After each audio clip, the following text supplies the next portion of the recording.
যে কোনো দেশের সবচেয়ে সুরক্ষিত জায়গাগুলোর মধ্যে একটি ধরা হয় পার্লামেন্টকে। সেখানে মন্ত্রী এমপিদের নিশ্ছিদ্র নিরাপত্তা নিশ্চিত করতে সার্বক্ষণিক মোতায়েন থাকে ডজন ডজন নিরাপত্তা কর্মী। কিন্তু এবার সবার চোখ ফাঁকি দিয়ে নিরাপত্তার চাদরে মোড়া সেই পার্লামেন্ট চত্বর থেকেই কি না চুরি হয়ে গেল বিশ্বরা জুতা। আর তার কারণে খালি পায়ে হেঁটে বাড়ি ফিরতে হলো এমপিদের। সম্প্রতি এমন ঘটনাই ঘটেছে পাকিস্তানে, আর তার জেরে বিতর্কের ঝড় তৈরি হয়েছে দক্ষিণ এশিয়ার দেশটিতে। প্রশ্ন উঠেছে, পার্লামেন্ট চত্বরের আঁটোসাঁটো নিরাপত্তা টপকে জুতা চোর ঢুকলো কিভাবে? এই ঘটনায় প্রশ্নবিদ্ধ হয়েছে সেখানকার নিরাপত্তা ব্যবস্থাও।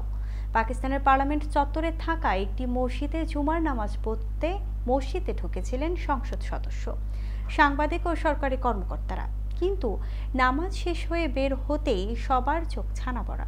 কারণ কড়া নিরাপত্তায় ঘেরা পার্লামেন্ট চত্বরে মসজিদ থেকে অন্তত 20 জোড়া জুতা গায়েব। কিভাবে কি হলো কিছুই বুঝতে পারছিলেন না তারা। অনেক খোঁজাখুঁজির পরেও নিজেদের জুতা না পেয়ে বিকল্পের সন্ধানে ব্যস্ত হয়ে পড়েন সবাই। শেষমেশ খালি পায়েই ঘরে ফিরতে হয় অনেককে। এই ঘটনা জানতে পেরে তীব্র ক্ষোভ প্রকাশ করে পার্লামেন্ট চত্বরে নিরাপত্তা ব্যবস্থার ত্রুটি অনুসন্ধানে সূক্ষ্ম তদন্তের নির্দেশ দিয়েছেন দেশটির জাতীয় পরিষদের স্পিকার সরদার আওয়াজ সাদিক।